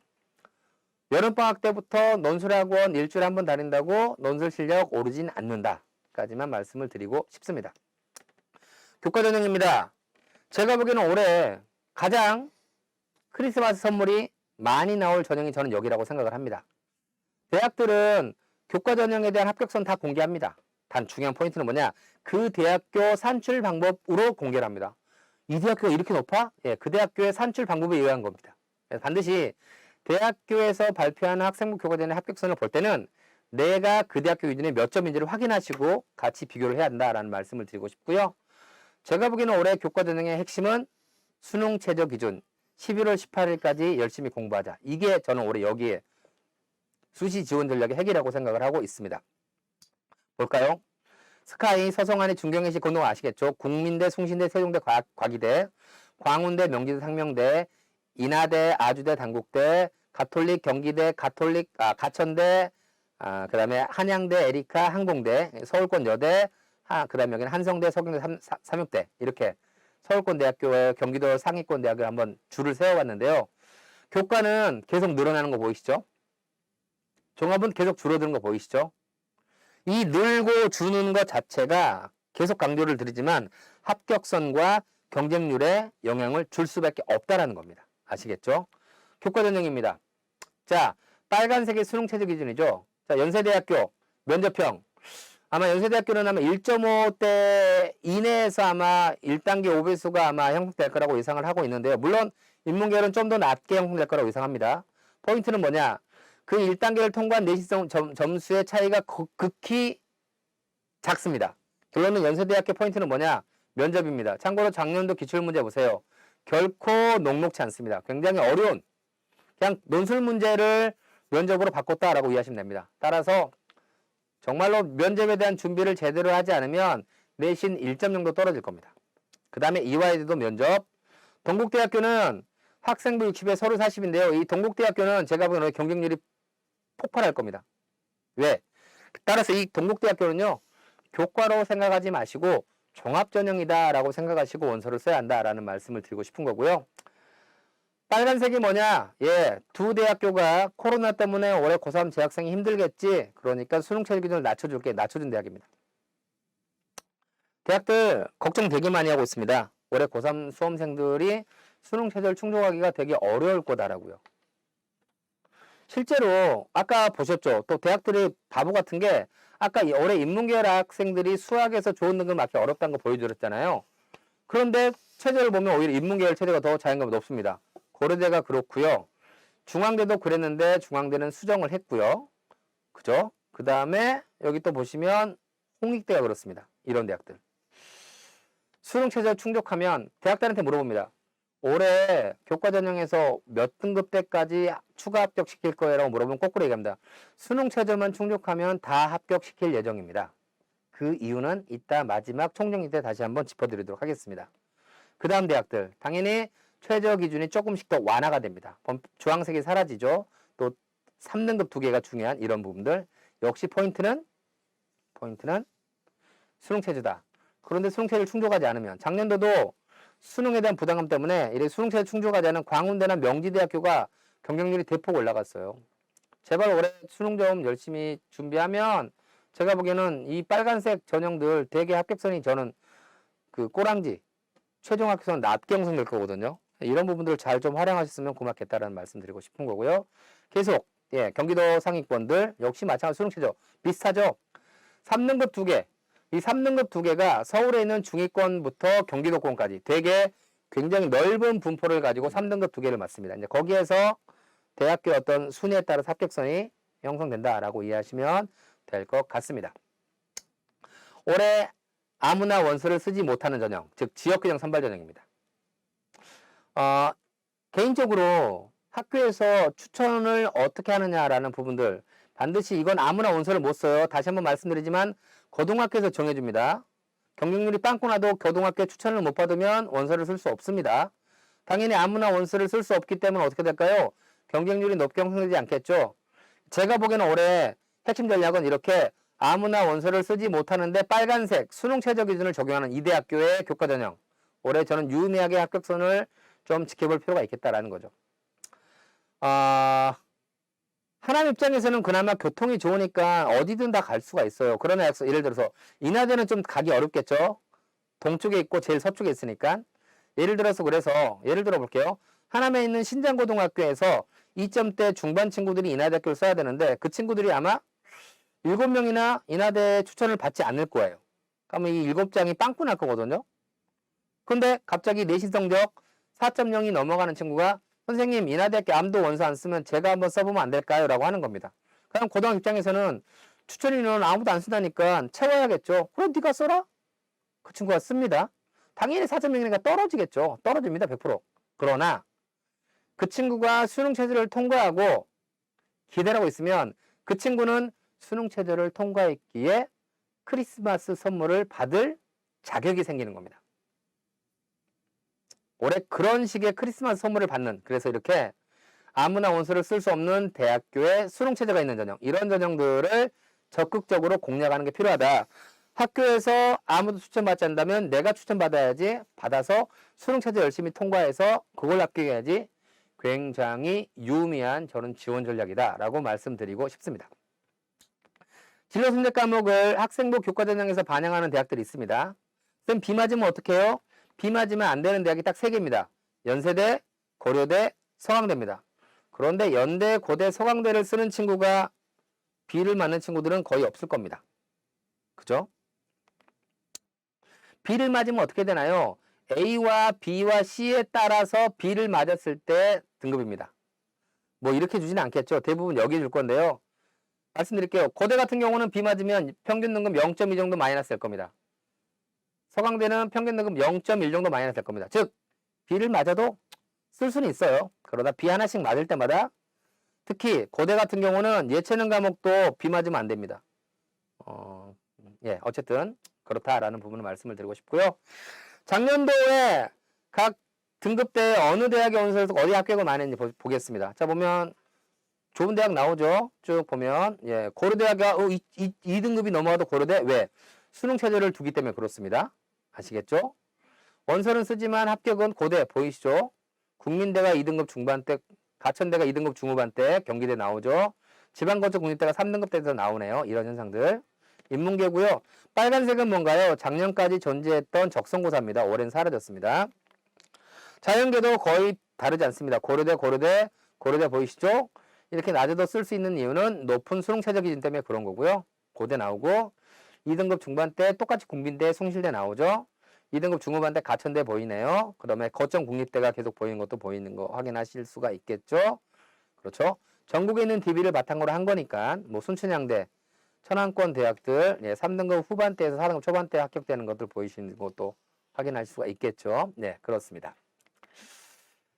제가 아까 문이과 통합이 어떤 영향을 줬는지 그래서 제가 문이과 통합이 되었을 때 합격의 변화를 참고로 2021은 문이과가 구분이 됐고요. 2020 죄송합니다. 재작년 합격 작년입니다. 2020, 2021, 2020, 21인데요. 문이과가 구분되었을 때고 여기는 문이과가 통합되었을 때입니다. 빨간색의 합격선이 하락한 겁니다. 인문계열의 합격선 빨간색이 자연계보다 많이 보이죠. 자연계 보면 인문계열 합격선이 하락하지 않은데 이화여대 최저 기준이 없던데 그 다음에 광운대도 최저가 없던 데입니다. 여기는 거의 비슷하죠. 즉 뭐냐 인문계열은 대부분 하락했어요. 실은 대부분 여기도 하락이네요. 인문계열은 이 두 개의 대학만 상승했네. 두 개 대학 상승이 수능 최저 기준을 적용하지 않는 대학들. 그러니까 대부분 하락한 거죠. 반면에 자연계열은요. 오히려 올라간 데가 있죠. 하나, 둘, 셋, 넷, 다섯, 여섯 보이죠. 무슨 말이냐. 자연계열의 내신 성적 좋은 친구들이 늘었다라는 게 보이는 거죠. 반면에 인문계열은 문이과 통합 때문에 내신 성적 좋은 친구들이 사라졌다라는 것들이 실제로 입결로도 확인이 되는 겁니다. 어떤 의미인지 아시겠죠? 인문계열은 담대하게 원서 써라. 자연계열은 신중하게 원서 써라. 라는 말씀을 드리고 싶은 겁니다. 이 학과는 뭐냐? 그 교과 전형에서 가장 선발 인원이 많은 학과입니다. 왜? 선발 인원이 많을 때 어떤 경쟁률이나 이런 것들에 대한 경향성이 일반적인 경향성을 보이기 때문에 가져왔고요. 참고로 혹시 이제 고등학교에 뭐 미지네일에서 나온 재수없다라는 그 수시 책자 가면 그때 한번 보십시오. 거기에는 전국 제가 있는 수도권에 있는 대학교를 넘버 1, 넘버 2, 넘버 3까지 해봤거든요. 대부분 이런 현상들이 나타납니다. 인문계열, 자연계열. 종합전형입니다. 올해 종합전형은 다들 아시겠지만 제일 중요한 건 작년까지는 내 진로에 대해서 이렇게 열심히 공부했다라는 부분들을 보통 자율동아리를 통해서 많이 보여줬어요. 그러나 올해는 그걸 어디서 보여줘야 된다? 세특에서 보여줘야 한다라는 말씀들을 드리고 싶고요. 생기부 기록이 선배들보다 부족하고 코로나 때문에 졸업생들과 경쟁하면 불리하지 않을까요? 그런 부분들을 감안해서 평가하는 게 바로 학생부 종합입니다. 작년 고3 재학생도 똑같이 그랬는데요. 작년에도 학생부 종합전형에서 재학생의 합격 비율이 90%가 넘어갔다라는 말씀들 다시 한번 강조를 드릴 테니까 졸업생과 싸우는 것에 쫄지 마시고 과감하게 종합전형에 지원하시라. 다만 상대적으로 종합전형의 선발 인원이 줄어든 부분들은 분명히 생각을 하시라라는 부분들인 거죠. 특히 이 상위 15개 대학교의 종합전형 감소 비율은 정말로 심하다. 굉장히 많이 줄었다. 약 20%까지 줄었다라고 생각하시면 될 것 같습니다. 거기에다 또 뭐? 이 경희대학교. 보통 종합전형에 최저를 안 두는데 이 경희대학교가 최저를 뒀다라는 부분들. 제가 보기에는 경희대학교는 경쟁률이 낮게 형성되겠죠. 왜? 최저를 통과할 수 있는 친구들이 원서를 쓸 거잖아요. 그래서 경희대학교는 1단계를 통과하고 최저를 통과하면 거의 합격되지 않을까를 조심스럽게 예상을 해 보겠습니다. 어쨌든 이 페이지에 드리고 싶은 말씀은 선발 인원이 너무 줄었다. 선생님, 어디는 면접을 치르고 어디는 면접을 안 치러요? 어떻게 원서를 써야 될까요? 일단 서류평가할 때요. 학교생활 기록부에 있는 모든 기록들을 의심하지 않고 보는 게 기본적인 원칙입니다. 하지만 그럼에도 불구하고 의심이 가거나 그럴 수 있잖아요. 그럴 때 면접 있는 전형에서는요. 예, 그런 것들 다 인정해 줍니다. 왜? 뭐 하면 되니까. 면접에서 확인하면 되니까. 그러나 면접이 없는 전형은요. 확인할 길이 없잖아요. 그럼 어떻게 할까요? 상대적으로 그래서 확실한 것들을 평가에 더 영향력이 세게 합니다. 뭐가 제일 확실할까요? 내신 성적이죠. 교과 성적이죠. 자연스럽게 교과 성적. 또 중요한 또 하나. 이 면접을 치르는 전형은 1단계를 통과해야 추가 합격, 크리스마스 선물을 받을 수가 있습니다. 반면에 이 전형은요. 지원자 모두가 크리스마스 선물을 받을 자격은 있겠죠. 하지만 이 전형에서 3배수 넘게 추가 합격이 돌지는 않을 겁니다. 네, 100%. 어쨌든 둘 다 일단 3배수 내에는 들어야 된다라는 부분들, 경쟁률이라는 부분도 고민을 해야 되겠죠. 면접에 대한 자신감 부분도 고민을 해야 되겠죠. 그런 여러 가지를 통해서 면접이 있는 전형과 없는 전형 뭐를 고를 것인지에 대한 선택을 하셔야 하겠습니다. 그 다음 대학도 여기도 선발 인원이 살짝 줄었어요. 그러나 앞 페이지에서 선발 인원의 대폭 감소로 인한 합격선 상승이 이 페이지까지 그대로 땡겨 올라갈 겁니다. 예, 저는 그렇게 예상을 하고 있습니다. 그런 부분들. 네. 그 다음에 경기권에 있는 대학들 대부분 면접이 있는 전형과 없는 전형 실시하거나 아니면 대부분 면접 있는 전형을 실시합니다. 단국대학교하고 에리카가 조금 저는 이상하다고 생각을 하고요. 어쨌든 면접을 다 대부분 치른다라는 부분들. 그래서 제가 보기에는 올해 자기소개서 문항도 줄어드는 상황에서 생기부도 줄어들었을 때 저는 면접에서 올해 대학들이 그 학생에 대한 어떤 역량들을 평가하기 위해서 더 많은 노력들을 할 거라고 생각합니다. 그래서 학생부 종합전형에서 올해는 1단계를 통과했을 때 면접에 의해서 핫불이 갈리는 그러한 상황이 훨씬 더 작년도보다 커질 것이다. 따라서 종합을 준비하는 친구들 입장에서는 면접에 대한 대비가 굉장히 중요하다라는 말씀들 강조를 드리고 싶습니다. 종합전형은 일반적으로 검은 색깔이었는데 종합전형에서도 최저를 두죠. 서울대, 연대, 고대, 이대. 근데 중요한 건 이거죠. 고려대에 쓴 친구들이 경희대를 쓸까요? 제가 보기에는 고려대를 쓰는 친구들 입장에서는 4개 합 7, 4개 합 8이라는 높은 최저 기준을 요구하기 때문에 그 친구들은 제가 보기엔 정시에서 경희대를 갈 거니까 안 쓸 겁니다. 하나, 이대를 쓰는 친구들은 경희대를 쓰겠죠. 이대, 경희대, 홍익대 조합들. 그러면 두 개 합격해서 어디 갈 것이냐? 경희대학교에 더 등록하지 않을까요? 서울 캠퍼스는? 그럼 이대가 빵꾸 나겠죠? 그럼 이대를 이런 어떤 그 수능 최저 기준을 적용하는 대학교끼리의 어떤 지원 전략도 유의미하게 신경 써야 되는 거고요. 올해 또 약대 보이시죠? 예, 약대 최저 기준이 결코 낮지 않습니다. 그래서 약대가 올해 선발하지만 의치하는것과 마찬가지로 높은 수능 최저 기준에 의한 영향력이 훨씬 더 클 거다라는 말씀들을 드리고 싶습니다. 자, 종합전형에 대한 어떤 지원 설명 보겠습니다. 종합전형에서 빨간색은 수능 최저 기준을 적용하는 겁니다. 보시면 2등급이 2.5가 넘어가도 고대를 쓴다고? 왜? 최저 기준 때문에 그렇습니다. 그리고 실제로 고대가 2등급이 넘어가도 이대 합격선 보이죠? 이게 바로 수능 최저 기준의 영향력입니다. 보이시죠? 건대를 그렇게 하고 싶어 합니다. 하지만 합격선 잘 안 나오죠? 그죠? 명지대, 가천대. 명지대 위에 있죠? 명지대를 3등급 대처 많게. 일반적으로 종합전형은 지원보다는 합격이 좀 더 높게 형성되는 부분들 보이시죠? 예, 그런 부분들 확인하실 수가 있을 것 같습니다. 자연계열도 비슷합니다. 예, 고려대학교 여기까지 쓰지만 합격은 여기까지 진행되는 거죠. 그죠? 건국대를 그렇게 가고 싶어 하지만 실제 합격선은 대부분 여기서 일어나는 것도 포인트 보이시는 거죠. 그죠? 숭실대 보이시고요. 어쨌든 전반적으로 등급대에 의한 지원과 합격 이런 부분들 확인하시면 좋겠습니다.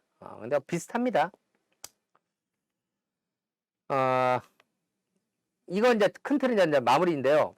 제가 지금 경기도에 있는 표본을 바탕으로 4월 모의고사와 6월 모의고사에서 최저 기준을 어떻게 충족하는지를 인문계 성향의 친구들과 자연계 성향의 친구들을 가지고 구분을 해봤어요. 그랬더니 아무래도 4월 모의고사보다는 육모에서 그 최저 기준 충족률이 떨어지는 것들이 확인할 수 있죠. 근데 이게 끝이 아닙니다. 육모가 끝이 아니라는 부분들 말씀을 드리고 싶은 거고요. 뭐 세기압 6, 두기압 4 보이시죠? 여기서 또 하나. 이게 상대적으로 확실히 육모가 떨어지죠. 떨어진 거 확인할 수가 있죠. 자, 중요한 건 여기서 이제 이게 뭐냐. 자, 여기 검은 이게 인문계열인데 자연계열은 그냥 딱 한 줄인데 왜 인문계열은 두 줄로 되어 있나요? 구분하시죠? 자, 여기 있는 검은 색깔은 제가 확률과 통계와 사탐을 본 친구들입니다. 중요한 건 자연계열은요. 미적분 기하와 가탐을 본 친구들입니다. 중요한 건 수능 최저 기준을 요구하는 상위권 대학에서는 우리 대학교 자연계열학과 오려면 반드시 미적분 기하와 과탐 봐야 돼 요구하죠. 그러니 여기는 이렇게 했습니다. 그러나 인문계열학과에 미적분 기하 과탐 본 친구가 원서를 쓸 수 있나요 없나요? 쓸 수 있습니다. 안 막아요. 안 막아요. 쓸 수 있어요. 그럼 어떻게 될까요? 보세요. 문과 애들이 수능 최저를 통과하기 어렵잖아요. 근데 자연계열까지 섞었더니 최저 승률이 올라가죠. 자, 뭘 말씀드리고 싶냐? 올해 감히 예상을 해볼 때 자연계열 친구들이 종합으로 문과학과를 가진 않겠죠. 하지만 자연계열 친구들이 학생부 교과로는 인문계열로 원서를 쓸 수 있겠죠. 왜? 내신으로만 보니까. 아까 제가 자연계열은 내신이 많다겠죠. 1.5대가 자연계열에는 20명 있어요. 근데 인문계로 가는 순간 8명밖에 없어요. 그럼 내가 여기 있으면 전교 20등 여기 가면 전교 8등이 되는 거죠. 예를 들면. 그러니까 자연계열 학생이 인문계열로 원서를 쓰면 등수가 올라가는 어떤 느낌이 되겠죠. 그런데 최저 통과하기가 어떻게 돼요? 확통과 사탐으로는 어려운데 미적분으로 통과해버린 거예요. 왜? 아까 미적분 집단이 1등급, 2등급 막 90% 보셨죠? 근데 어떨 때 일어나느냐? 그러면 자연계열 친구들이 국문과 갈까요? 안 가겠죠. 자연계열 친구들이 행정과 갈까요? 안 갈 겁니다. 저는 어디를 갔냐? 경상계열 갈 거예요. 왜? 최근에 상위권 대학교는 복수 전공이 필수입니다. 그러면 기계공학과나 전자공간 친구들이 과연 복수 전공으로 컴공을 할 수 있을까요? 머리 터집니다. 공대 공부 2개 못합니다. 하나 하기도 버겁거든요. 그럼 뭐 하냐? 그래서 공대 간 친구들이 복수 전공을 보통 경영을 해요. 경제나. 그러면 기계 가서 경영 복수 전공 하나, 경영 가서 기계 복수 전공 하나, 졸업장은 똑같이 나오는 거거든요. 그래서 제가 보기에는 자연계열 학생들이 학생부 교과 전형에서 일부가 인문계열학과로 이렇게 역으로 교차 지원하는 현상이 내신 성적과 수능 최저 기준 충족에 의해서 올해 처음으로 발생될 가능성이 있다라는 부분들. 오히려 거꾸로 그걸 지원 전략으로 반면에 인문계열, 경상계열 쓰는 친구들은 약간의 그것들을 조심스러운 포인트로 좀 잡는 게 필요하다라는 말씀 드리고 싶습니다.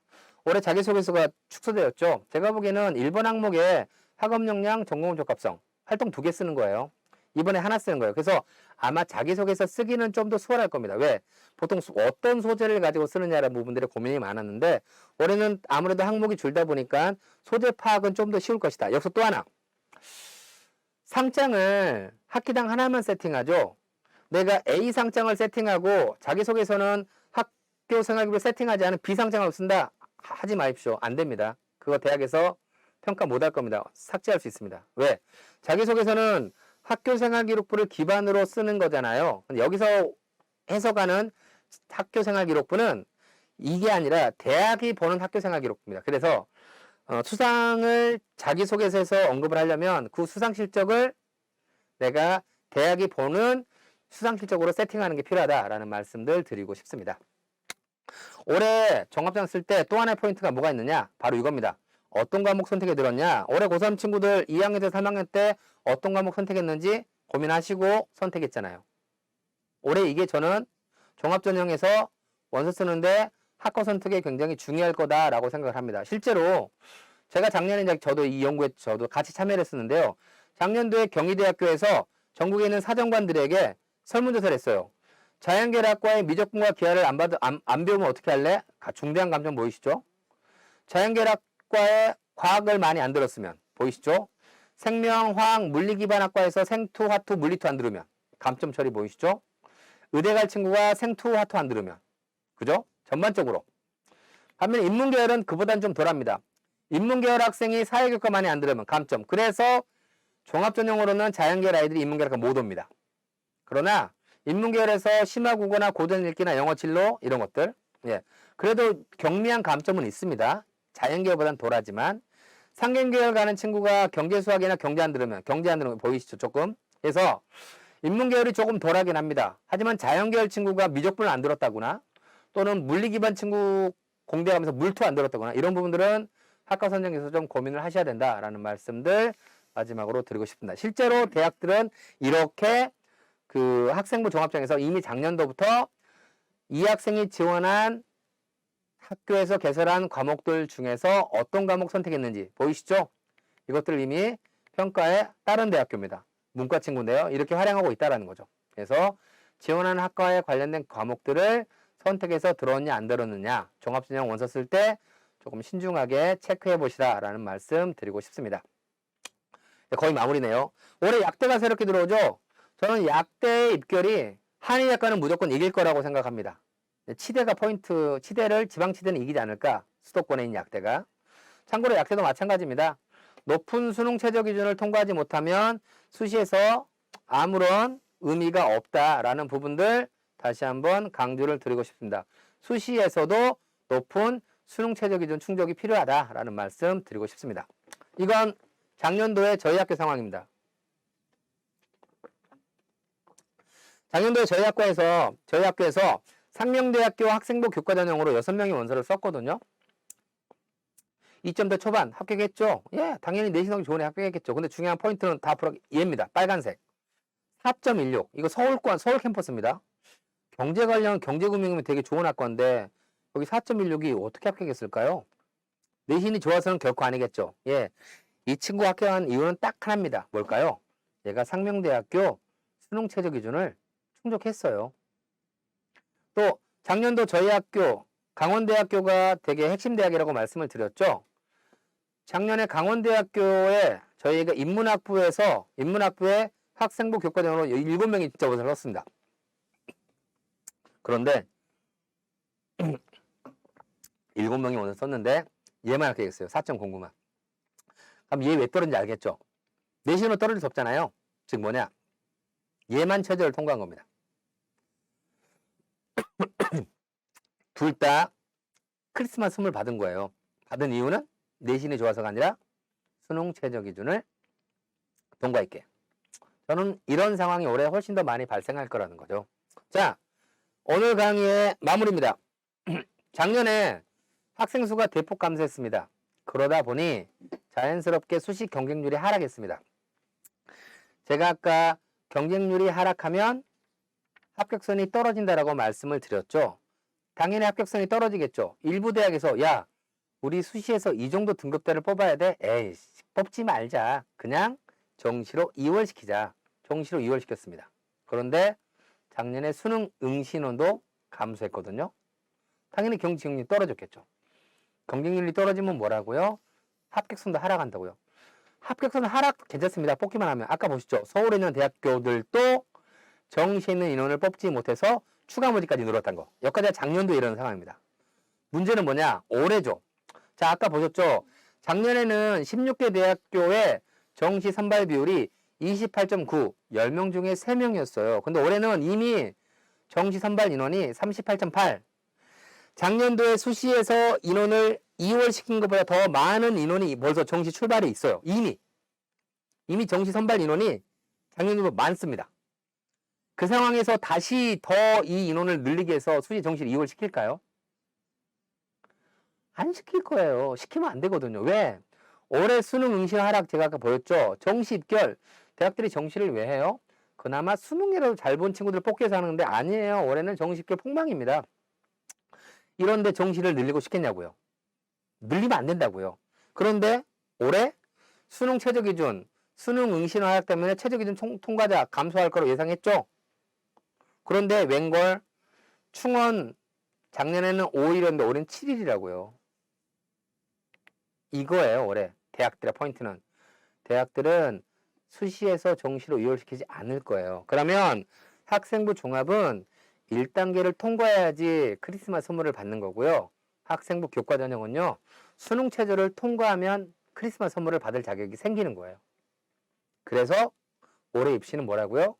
11월 18일까지 열심히 공부하는 게 필요하다라는 말씀을 그래서 마지막으로 강조를 하는 겁니다. 자, 죄송합니다. 자, 마지막으로 좀 생각을 해보겠습니다. 대학을 왜 갈까요? 공부하기 위해서, 취업하기 위해서. 취업이 되게 많잖아요. 근데 취업도 요새는 학과 기반으로 취업, 특히 자연계열 그게 심합니다. 결론은 취업을 위해서라도 학과에 대한 고민을 해야 된다는 말씀을 드리고 싶고요. 대학 고를 때는 간판이 중요할까요? 취업률이 중요할까요? 통학거리가 중요할까요? 통학거리 우습게 생각하지만 이게 4년 동안 다니는 거라서요. 실은 굉장히 피곤한 거거든요. 그래서 실은 통학거리도 되게 많이 신경을 씁니다. 취업률도. 간판만 보고 낮은 학과 위험할 수도 있습니다. 만약에 특별한 지원 자격, 뭐 기초생활수급자, 뭐 그런 거 당연히 활용해야 되겠죠. 국가보훈 대상자, 군인 자녀, 다자녀. 특별한 지원 자격이 있다면 일단 그걸로 하나라도 꼭 활용하시길 바라겠습니다. 그냥 안 쓰는 것보다는. 다만 그런 전형의 단점이 뭐냐? 합격선은 낮게 형성되지만 단점은 뽑는 인원이 적기 때문에 추가가 잘 안 된다는 단점도 있습니다. 6개 원서를 썼어요. 다 합격했어요. 제대로 원서 쓴 걸까요? 물론 서울대 합격자는 제대로 원서를 쓴 거겠죠.